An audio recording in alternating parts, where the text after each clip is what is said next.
네, 하나님 말씀 함께 보겠습니다. 우리 요한복음 6장 1절부터 5절까지입니다. 15절까지 다 읽어야 되는데 시간 관계상 제가 좀 짧게 줄였습니다. 1절 제가 읽고 2절 여러분 읽고 마지막 같이 읽습니다. 그 후에 예수께서 디베랴의 갈릴리 바다 건너편으로 가시매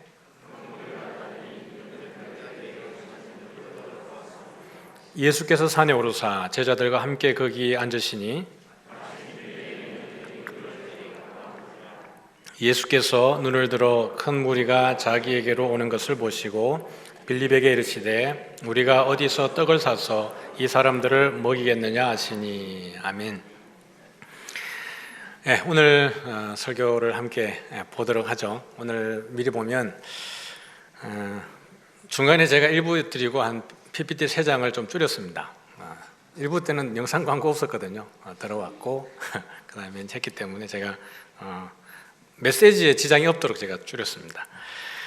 본문 좀 살펴보고요. 그 다음에 이스라엘 백성들에게 만나의 의미가 어떤 것인지 좀 봤으면 좋겠습니다. 그 다음에 이 부분은 제가 날렸습니다.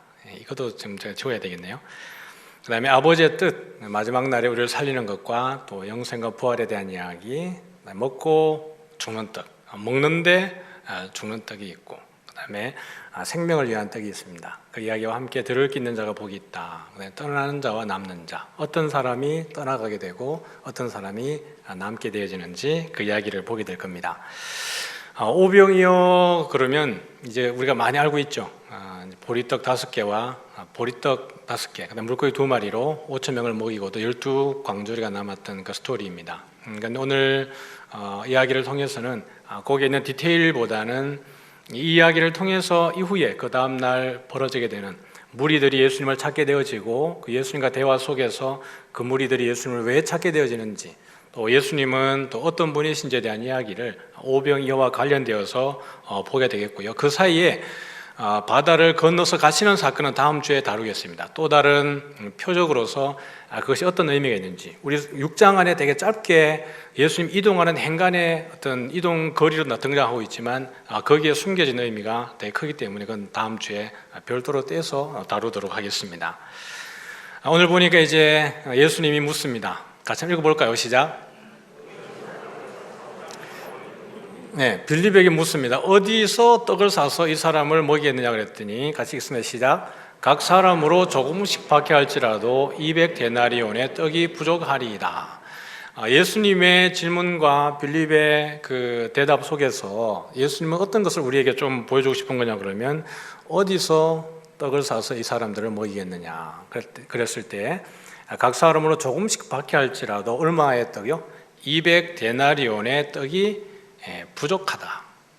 그러니까 어디에서와 결국에는 부족하다라는 거예요. 결국 이들이 구하는 것이라고 해봐야 그 땅에 있는 동네에서 그것을 떡을 구하게 될 텐데 그 수많은 사람들을 먹이려고 그러면 우리가 그 지역을 가보고 정탐을 해봐도 그 200만 명이나 되는 수많은 사람들을 먹이기에는 떡을 구할 장소가 없습니다. 그러니까 결국에는 아무리 많은 돈을 들여도 거기에 있는 사람들을 먹이기에는 부족하다라는 거예요. 그러니까 땅의 것은 부족하다. 이 공식이 여기에 드러나지는 겁니다. 예수님은 왜 굳이 빌립에게 이 질문을 했을까요?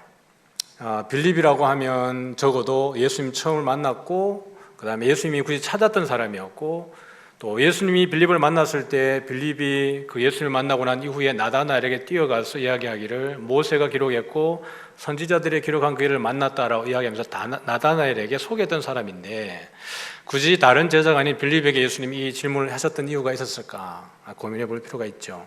그 다음에 안드레가 그 다음에 와서 이야기하기를 같이 묻습니다. 시작. 여기 한 아이가 있어 보리떡 5개와 물고기 2마리를 가지고 있나이다. 그것이 이 많은 사람에게 얼마나 되겠사옵나이까. 안드레도 처음에 예수님을 요한복음에 보면 처음 예수님을 만났던 시몬 베드로의 형제였습니다. 그런데 예수님이 굳이 이 사람들에게 이런 질문을 하신 이유, 근데 성경은 뭐라고 하냐면 이들이 어떻게 대답하실지를 이미 아셨다 그랬어요. 그럼 아셨으면 그냥 이들의 체면을 위해서라도 넘어가시면 좋은데 왜 이들을 굳이 이런 대답을 하게 하셨을까? 이건 조금 뒤에 한번 다루도록 하고요. 결국 이들이 대답하는 것을 통해서 땅의 공식을 보여주는 겁니다. 이게 이 사람들이 말하는 것이 잘못됐다라고 표현하는 게 아니에요. 이들은 그냥 당연히 현재 있는 사람들에게 어떤 상황이 벌어질 건가에 대한 이야기를 하는 거예요. 예를 들면 여기 계신 오늘 이 2부 때 오신 분들에게 밥을 먹이기 위해서 제가 100만 원을 주고 우리 여기 계신 분들 다 식사를 거하게 대접을 합시다 그러면 여러분 100만 원으로 돼야 안 돼요? 안 된다고요. 그건 누가 봐도 뻔하잖아요. 근데 그걸 보고 믿음 없다고 말하면 됩니까? 아니에요. 이건 그냥 세상에 당연한 걸 이야기하고 있는 겁니다. 지금 빌립과 안드레는 이 사람들의 믿음이 없지가 아니라 예수님이 하시는 말씀을 봤을 때 지금 이 상황으로는 안 된다라는 거예요. 그러면 예수님이 이걸 통해서 하고 싶은 이야기는 땅의 공식이 아니라 다른 공식이 있겠다라는 것을 드러내주고 싶은 거예요. 그래서 이 시험의 의도가 보면 같이 읽습니다. 시작. 이렇게 말씀하시면 친히 어떻게 하실지를 아시고 빌립을 시험하고자 하심이라. 우리 예수님 참 얄궂습니다. 참 얄궂다면서. 근데 이 빌립에게 하셨던 거 말고 또 다른 곳에서 하나님이 시험을 하신 적이 있는데요. 같이 읽어보죠. 시작. 그 일 후에 하나님이 아브라함을 시험하시려고 그를 부르시되 아브라함아 하시니 그가 이르되 내가 여기 있나이다. 여러분 이거 어떤 장면인지 대충 감 오시죠? 22장이니까 이삭을 드리라고 할 때, 그때 이삭을 드리려고 할 때 하나님이 어떤 의도를 가지고 있냐 그러면 아브라함을 시험하시려고. 그러면 여기에 시험은 빌립이나 아브라함을 곤란케 하려고 하는 시험이 아니라는 겁니다. 예를 들면 빌립아 너는 아직도 믿음이 없느냐? 또는 아브라함아 네가 진짜 네 믿음이 있는지 내가 한번 보고 싶다. 이런 의도에서 한 게 아니고 같이 한번 읽어볼까요? 시작. 곤란한 상태에 빠뜨리기 위한 시험이 아니라 하나님의 뜻을 드러내기 위한 방편으로서의 시험입니다. 그러니까 빌립이 어떻게 대답할 줄 알았고 안드레가 어떤 상황을 가지고 올 줄 알았기 때문에 예수는 이 상황을 통해서 더 선명하게 땅의 공식으로 되지 않는 것 하늘 공식으로 내가 보여줄게 라는 겁니다. 그래서 결국 이 보리떡 5개와 물고기 2마리를 가지고 왔을 때 예수님이 행하신 것은 뭐냐 그러면 이것을 두고 하나님께 기도하고 축사하시고 난 이후에 떼어주게 되어지는 방식으로 그들에게 나눠주는 거예요. 이 신비한 일들이 벌어지는 거죠. 근데 사실은 더 중요한 것은 이 오병이어 사건 이후에 무리들이 제자들에게 나왔을 때에 무리들과 예수님과의 대화 속에서 사실은 더 본질적 의미를 예수님은 보여주기를 원했던 겁니다. 그래서 예수님이 이 지금 가버나움으로 옮기신 거거든요. 그 지역을 옮겨서 왔을 때에 많은 무리들이 예수님을 찾아 나온 거예요. 찾아 나왔더니 예수님이 하신 이야기가 같이 읽습니다. 시작. 너희가 나를 찾는 것은 표적을 본 까닭이 아니요 떡을 먹고 배부른 까닭이로다. 무엇 때문이 아니라고요? 표적 때문이 아니라 떡을 먹고 배부른 까닭이라 그랬어요. 그런데 예수님 분명히 지금 이 얘기를 하시면서 표적이라고 이야기를 하셨습니다. 그러면 오병이어의 기적은 많은 무리들이 봤을 때는 무엇이었어요? 기적이었습니다. 놀라운 기적이었다. 어떻게 5천 명, 그것도 이제 어린아이와 남녀노소를 뺀 거죠, 그죠? 노인들과 그다음 여인들과 아이들을 뺀 숫자입니다. 그러니까 훨씬 더 많은 숫자가 모였는 것인데 어떻게 보리떡 5개와 물고기 2마리로 이것을 다 먹였지? 그리고 또 몇 광주리가 남았어요? 12광주리가 남았어요. 12조각이 남은 게 아니라 광주리 12개가 남았다니까요. 그러니까 이게 놀라운 기적으로 본 겁니다. 그런데 예수님은 이것을 당신 스스로 해석하시기를 무엇으로 해석하신 거예요? 표적이라고 해석하신 겁니다. 그럼 우리가 이미 배웠지만 표적과 기적은 차이가 있습니다. 표적은 이 일들을 통해서 예수님의 정체성을 드러내고 그 정체성을 드러냄으로 인해서 믿음을 더욱더 강화시키는 그 과정을 할 때 표적이라고 드러내는 거예요. 그러나 기적을 행하시는 것은 그런 것의 의미가 없이 어떻게 보면 불쌍히 여겨서 그들을 구원해 주시는 단순한 그 어떤 사건들, 이것을 우리는 기적이라고 이야기를 합니다. 그런데 많은 사람들이 예수님을 쫓아온 것이 너희들이 이 표적, 내가 행한 것의 본질적 의미 때문에 쫓아온 게 아니라 그냥 먹고 배불렀으니까 그 다음에도 나를 배불려 해달라는 거예요. 다윗과 같이 이 로마로부터 이 사람이 정말 이 오는 세대의 선지자구나. 그래서 예수님이 산으로 가시는 이유가 왜냐 그러면 이 사람들이 예수님을 무엇으로 삼으려고 하기 때문에요? 임금으로 왕으로 삼으려 하기 때문에 예수님이 그 자리를 피하신 거예요. 예수님이 이걸 행하는 걸 보고 사람들은 다윗같이, 그 다음에 하스몬 왕조의 어떤 독립운동가 같이, 요한같이 우리를 이 어려운 가운데에서 해방시켜 줄 수 있는 사람이구나라고 생각을 했던 겁니다. 그래서 예수님이 산으로 피하신 거였어요. 그러니까 너희들이 나를 쫓아온 것은 나의 본질적 의미가 아니라 배불렀고 내가 뭔가 너희들에게 이 정치적으로 뭔가 해줄 수 있다고 생각하는데 그건 아니야 라고 말씀을 하시는 겁니다. 그러면서 하신 이야기가 시작, 썩을 양식을 위하여 일하지 말고 영생하도록 있는 양식을 위하여 일하라. 본문이 전개되면 뒤에 나오겠지만 이 영생하도록 있는 양식이 누구예요? 예수님입니다. 그리고 썩을 양식은 뭐냐 그러면 그들이 배부르기 위해 쫓아온 그냥 보여주는 현상이라는 거예요.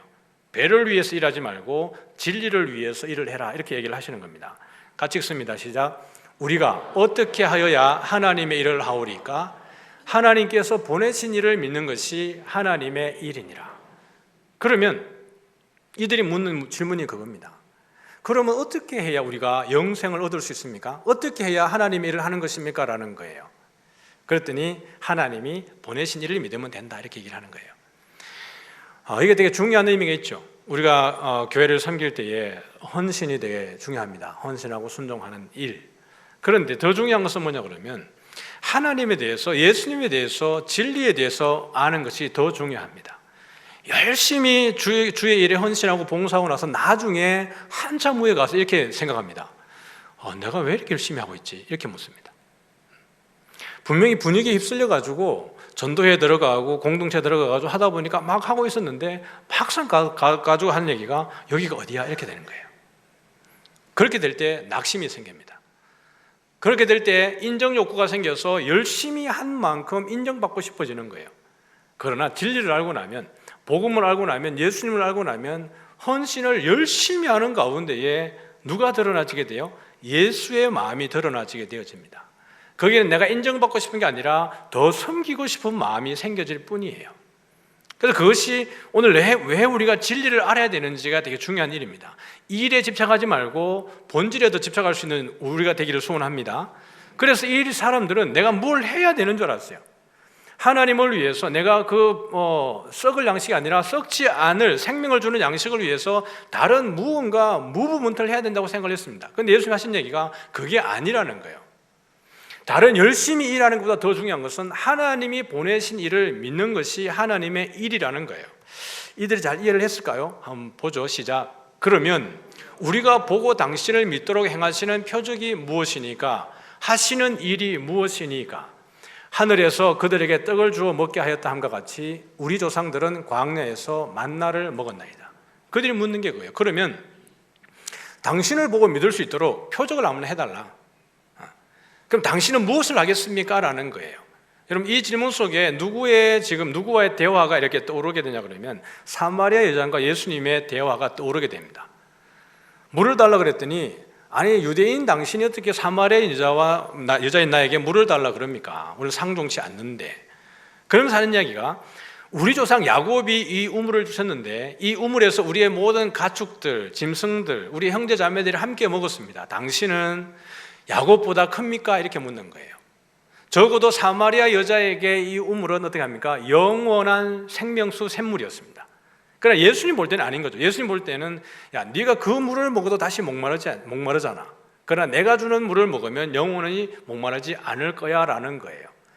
이들이 묻는 질문이 그것입니다. 그러면 당신이 무슨 표적을 보여주겠습니까? 우리 조상들은 광야에서 하늘에서 내려온 만나를 먹었습니다. 이것보다 더 큰 표적을 우리에게 보여줄 수 있습니까? 라고 묻는 거예요.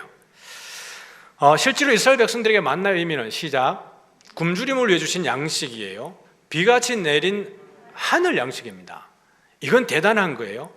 사마리아 여자가 말한 것은 땅의 양식이었습니다. 땅에서 나오는 영원한 생명수였는데 만나는 하늘에서 비같이 내린 거라고 지금 이야기를 하고 있는 겁니다. 그 다음에 뭐죠? 힘센 자의 떡이에요. 이 힘센 자가 누구겠습니까? 여호와입니다. 적어도 우리 조상들이 먹었던 만나는 누가 준 거예요? 하나님이 준 거라는 이야기입니다. 모든 천군 천사보다 이 땅에 있는 모든 세력보다 더 힘이 강하신 우리 하나님이 준 떡이야라는 거예요. 이걸 누가 먹었다는 거예요? 우리 조상들이 먹었다는 거예요. 그러니까 사마리아 여자의 고백과 이 지금 와서 하는 무리들의 질문이 유사하지 않습니까? 적어도 지금까지 우리가 먹었던 그 떡은 하나님이 직접 준 떡이에요 라는 거예요. 그 다음에 시작, 그를 만족해 하는 하늘의 양식이라는 거예요.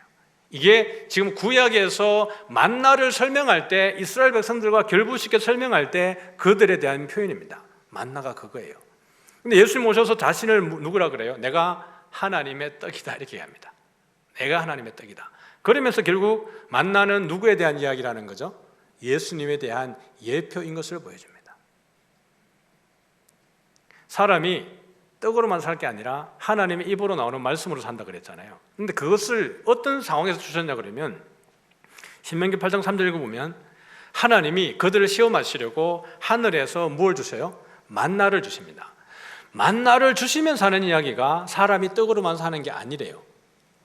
아니 주지 말든가 주지 말고 떡을 주지 말고 너희들 내 말에 순종해 그러면서 그 말 하시면 뭔가 상황이 납득이 되지 않습니까? 그런데 하나님이 그들에게 만나를 딱 내려놓고 하신 얘기가 사람이 떡으로만 사는 게 아니래요. 신방 갔더니 그렇게 물만 준비하라 그랬는데 밥을 준비해놓고 딱 주면서 하는 얘기가 목사님 사람이 떡으로만 사는 게 아닙니다. 이렇게 이야기하면 이게 사람 약 올리는 것도 아니고 뭐예요, 맞죠? 그 얘기를 하고 있는 겁니다. 그런데 결국 거기서 하는 얘기는 모세의 글들은 누구에 대한 이야기라고 이야기했어요? 지난주에 예수님에 대한 이야기라고 이야기했습니다. 그러면 그 사람이 떡으로만 사는 게 아니라 하나님의 입으로 나오는 그 말씀이라는 것은 결국 오늘 본문에서 그것을 예수님이 해석을 해주고 있는 겁니다. 같이 읽어보죠. 시작. 예수께서 이르시되 내가 진실로 진실로 너희에게 이르노니 모세가 너희에게 하늘로부터 떡을 준 것이 아니라 내 아버지께서 너희에게 하늘로부터 참 떡을 주시나니 하나님의 떡은 하늘에서 내려 세상에 생명을 주는 것이니라. 33절에 보니까 누구의 떡은요? 하나님의 떡은이라고 그랬죠. 이게 누구예요? 예수님이에요. 하나님의 떡은 하늘에서 내려서 세상에 생명을 주는 것이라고 그랬습니다. 이 떡은 만나는 누가 준 게 아니라고요? 모세가 준 게 아니라 그랬어요. 누가 주셨습니까? 내 아버지께서 주시나니 이 하나님의 떡은 세상에 생명을 주는 것이라는 겁니다. 결국 뒤에서 말하겠지만 너희들이 모세가 준 이 떡을 먹고도 너희 조상들은 어떻게 했어요? 죽었어요. 유대인들은 그걸 생각 안 했죠. 이 떡을 먹고도 죽었다는 거 생각한 게 아니에요. 그냥 떡을 먹었고 이건 하나님이 그 백성을 선택했다는 것까지 갔는데 이 떡을 먹었는데 죽었다는 것까지는 생각하지 않았는데 예수님이 그들의 허점을 확 찌른 겁니다. 그래, 너희들이 그렇게 자부하는 광야에서 하늘에 내려준 만나를 먹었는데 그래, 그 사람들도 다 죽었지 않느냐라는 거예요. 근데 내가 주는 떡을 먹는 사람은 영원히 산다라는 이야기를 하고 싶은 겁니다. 그래서 이 대화의 패턴을 보면 사마리아 여인과의 대화가 되게 중첩된다는 것을 한번 보죠. 우리 34절과 35절만 읽어봅니다. 시작. 주여 이 떡을 항상 우리에게 주소서. 나는 생명의 떡이니 내게 오는 자는 결코 줄이지 아니할 터이요 나를 믿는 자는 영원히 목마르지 아니하리라. 그러면서 여기 보니까 이 부분이 중첩이 됩니다. 나를 믿는 자는 영원히 목마르지 아니하리라. 그러면서 사마리아 여자에게 하는 얘기가 내가 주는 물을 마시는 자는 영원히 목마르지 아니하리니. 그래, 야곱에 주는 물을 먹는 사람은 다시 목마르겠지만 내가 주는 물을 먹는 사람은 영원히 목마르지 않는다라는 거예요. 그런데 이것이 4장과 6장에서 이 스토리 가운데에 중첩이 되어지는 겁니다. 그 다음에 읽어보죠. 주여 이 떡을 항상 우리에게 주소서. 그런데 밑에 보니까 15절 시작. 주여 그런 물을 내게 주소서. 내가 주는 물은 그 속에서 영생하도록 솟아나는 샘물이 되리라. 이게 샘물이 아니고 샘이라 그랬어요. 그냥 물에 초점이 있는 게 아니라 샘에 초점이 있다 그랬습니다. 내가 주는 물은 그 속에서 영원하도록 솟아나는 샘이다, 원천이 된다 이 얘기를 하고 있는 겁니다. 그래서 보니까 35절에는 나는 생명의 떡이라 그랬는데 예수님은 14절에서 나는 샘이다, 나는 영원한 샘이다. 그러니까 이 4절과 6절의 스토리가 전혀 다른 이야기 같은데 겹쳐집니다. 그런데 봐봐요. 4장은 대상이 누구라 그랬죠? 사마리아 여자예요. 유대인들이 경멸하는 자들입니다. 근데 지금 6장에 나와서 예수님과 대화하는 자들은 누구예요? 그 무리들은 유대인들입니다. 그러면 이 유대인이든지 사마리아인이든지 동일하게 경험하고 있는 것이 결핍입니다. 아니 유대인이면 더 나을 줄 알았는데 그들에게도 여전히 결핍 가운데 있어요. 그들에게도 부족한 가운데 있고 똑같다라는 이야기입니다. 그러나 하나님이 함께 하시면 거기에는 결핍이 없는 줄 믿으시길 바랍니다. 다윗이 말하기를 여호와는 나의 목자시니 내게 부족함이 없으리로다고 이야기를 했어요. 우리의 물질과 환경의 만족이 우리의 결핍을 해소하는 게 아닙니다. 다윗을 보면 이렇게 얘기할게요. 다윗을 보면 형통의 삶을 산 게 아니었어요. 사무엘이 그를 왕으로 삼으려고 할 때 다윗이 여러분 어디 있었습니까? 목장에 있었습니다. 목장에 있었죠. 그 형제들도 그 아버지도 다윗을 왕의 반열에 생각하지 않았습니다. 사울과 전쟁할 때 전쟁터에 나갔을 때 다윗을 가장 무시한 게 누구였어요? 형제들이었습니다. 너같이 아무것도 할 수 없는 자가 어떻게 전쟁에 나가서 저 골리앗을 이기겠다는 거냐라고 이야기를 해요. 사울의 사위가 되었을 때 다윗의 인생은 어떻게 합니까? 매번 피신을 다녀야 되는 거예요. 사위가 창을 들고 칼을 들고 군대를 데리고 다니면서 자기 그 장인이 사위를 죽이려고 그렇게 쫓아다니는 거예요. 왕이 되었을 때 평안했습니까? 늘 전쟁 가운데 나갔습니다. 다윗의 인생은 형통한 삶이 아니었어요. 그럼에도 불구하고 다윗의 고백은 여호와는 나의 목자시니 내게 부족함이 없다라는 거예요. 그 고백이 여러분 왜 가능했을까요? 다윗이 목자였어 봤기 때문에 그렇습니다. 다윗은 어릴 때 목자였고 실질적으로 목자였을 때 사자의 입에서 곰의 발톱에서 자기의 양들을 목숨 걸고 지킨 경험이 있습니다. 자기의 양을 다윗은 그렇게 지켰어요. 사람이 목자인 자기가, 어렸을 때 목자인 자기가 사자와 곰의 발톱에서 양을 그렇게 지켜냈다면, 천지를 지으신 주관자이신 여호와가 목자라면 그의 인생은 어땠겠습니까? 부족함이 없는 거예요. 그는 늘 고난의 나그네 인생을 살았지만 그럼에도 불구하고 다윗이 고백할 수 있었던 것은 여호와가 나의 목자시니 내게 부족함이 없다라는 겁니다. 돈이 있고 물질이 있고 환경이 풀려지면 거기에 결핍이 사라지는 게 아닙니다. 항상 우리가 만지고 보고 느끼는 것에는, 누리는 것에는 항상 결핍이 존재합니다. 그러나 하나님 안에서만 모든 것이 완벽한 줄 믿으시길 바랍니다. 그걸 이야기하는 거예요. 땅에 200데나리온의 떡을 가지고 와서 모든 떡을 산다 할지라도, 그 도시에 있는 떡을 다 모은다 할지라도 이 사람들을 못 먹이는 결핍에 처해지게 된다는 거예요. 그러나 그 결핍을 온전하게 해결할 수 있는 분은 우리 예수님 밖에 없고, 그 공식은 땅의 공식이 아니라 하늘의 공식으로만 해결된다는 것을 보여주고 있는 겁니다. 그래서 오늘 여기 보면 36절과 37절 읽어보죠. 시작. 그러나 내가 너희에게 이르기를 너희는 나를 보고도 믿지 아니하는도다 하였느니라. 아버지께서 내게 주시는 자는 다 내게로 올 것이요 내게 오는 자는 내가 결코 내쫓지 아니하리라. 너희는 나를 보고도 믿지 않는다는 거예요. 지금까지 예수님이 다니시면서 표적을 행하고 기적을 행하고 하나님이라고 그렇게 이야기를 함에도 불구하고 믿지 않는 거예요.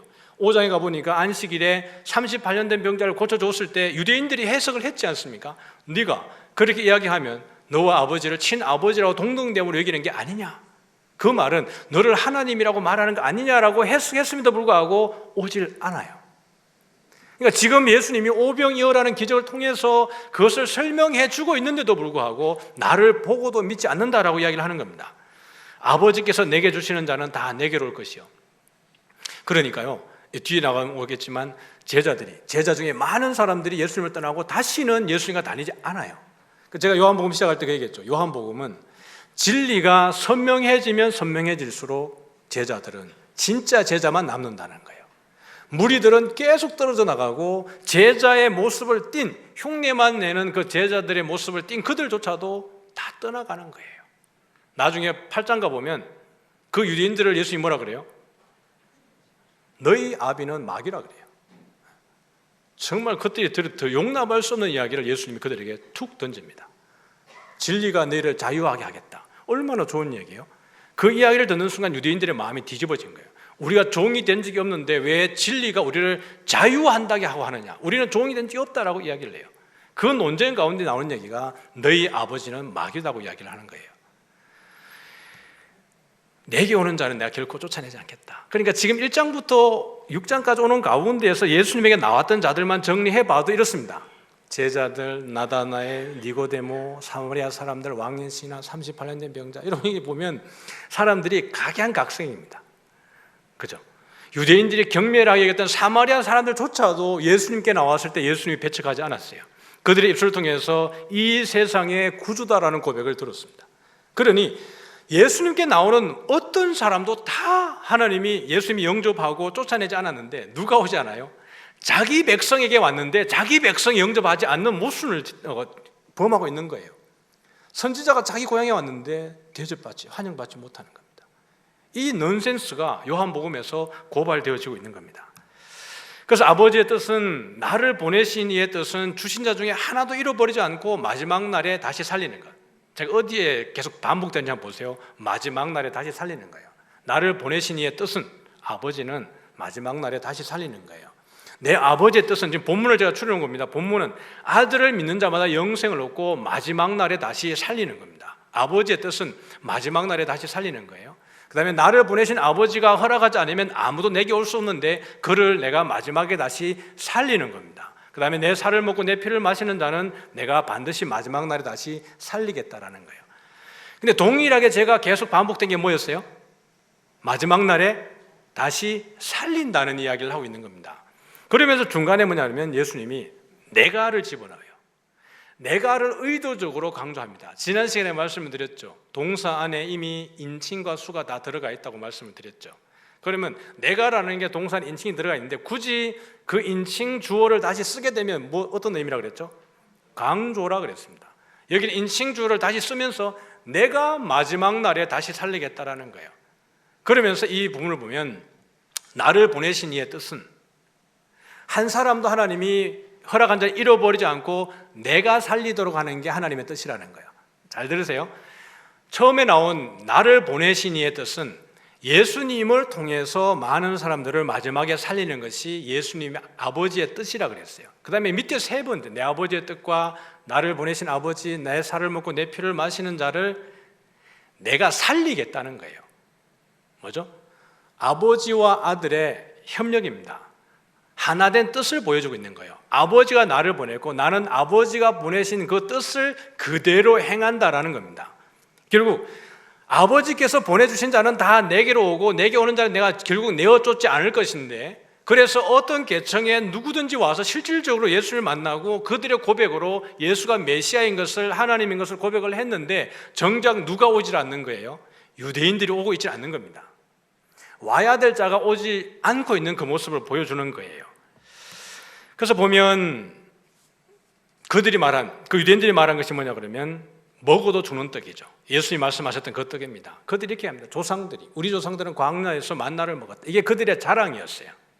사마리아 여자가 그 야곱의 우물을 보고 그가 너무 자부심을 느끼고 여기가 당신들이 말하는 저 예루살렘보다 더 일찍 되었던 예루살렘이라고 그렇게 자부하면서까지 야곱의 우물을 자랑했지만 그 야곱의 우물에서도 목이 말랐던 것처럼 그들은 자부할 때 우리 조상들은 광야에서 만나를 먹었는데, 예수님이 뭐라 그러죠? 그래, 너희 조상들은 광야에서 만나를 먹었는데, 예수님이 짚는 포인트는 뭐죠?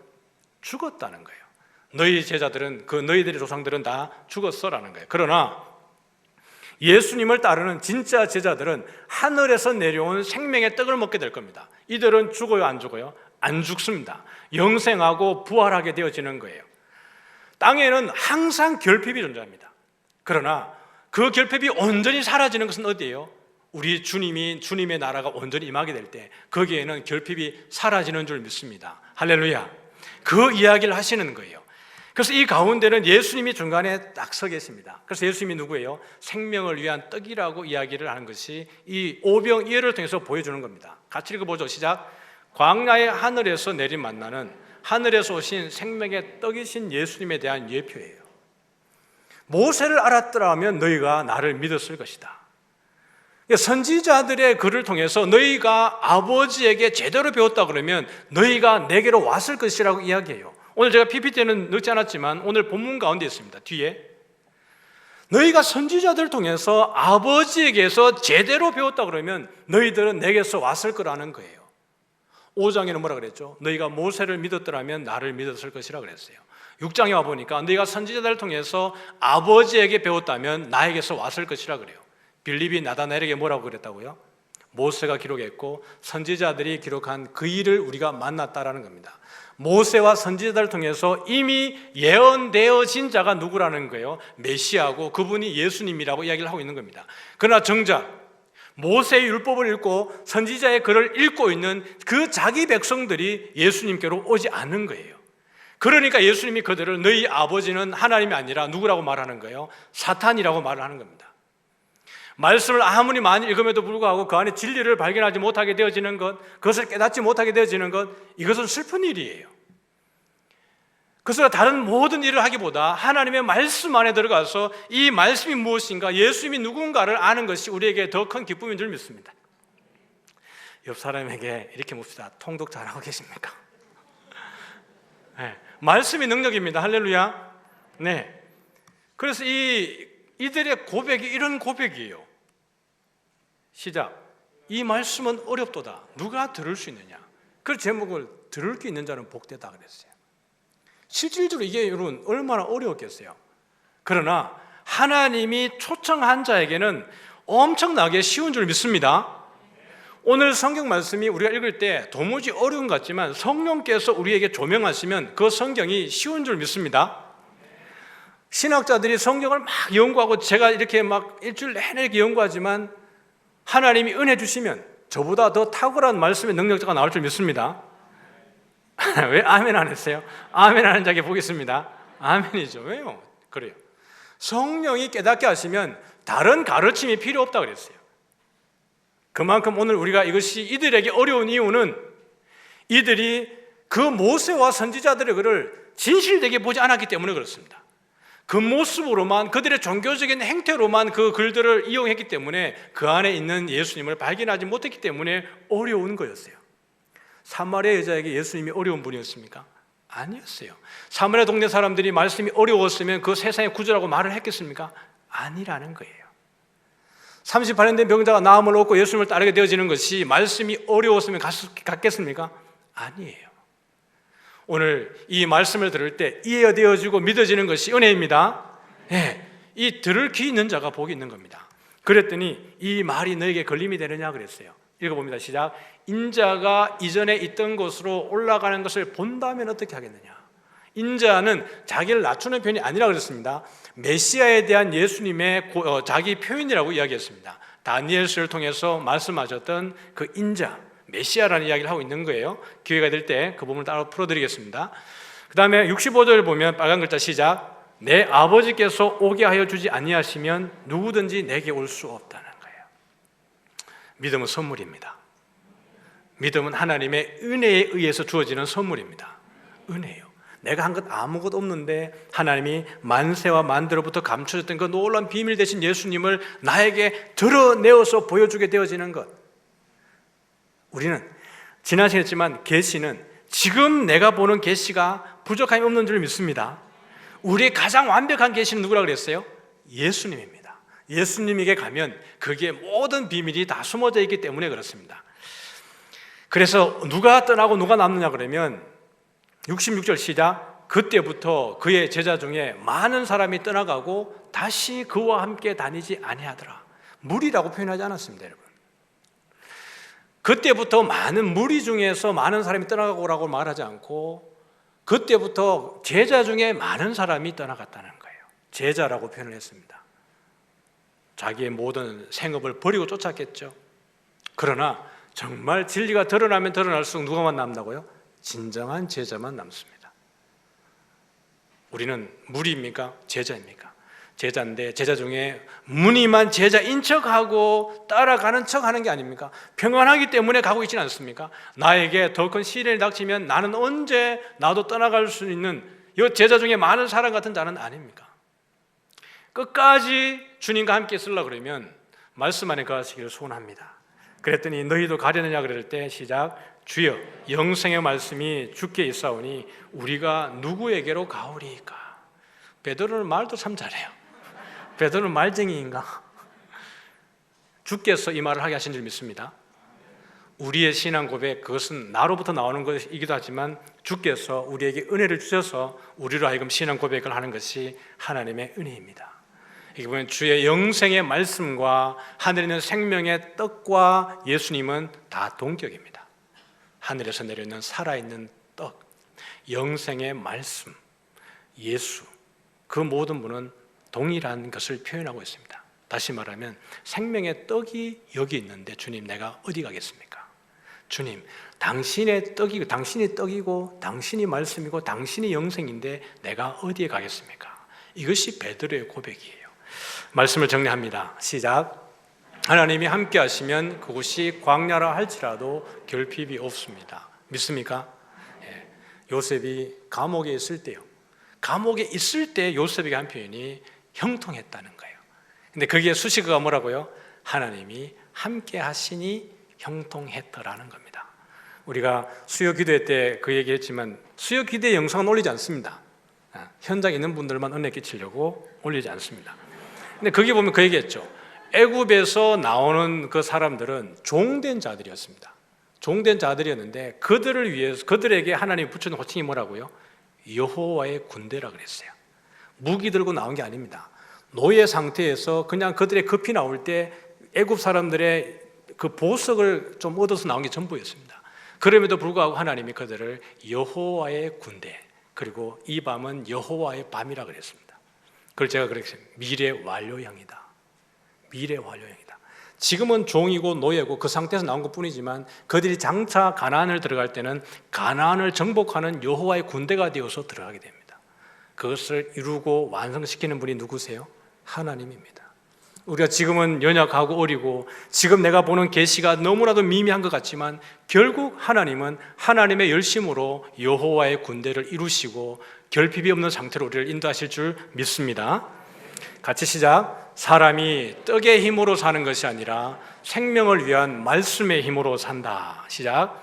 아버지의 뜻은 예수님을 통해서 마지막 날에 나를 살리는 것입니다.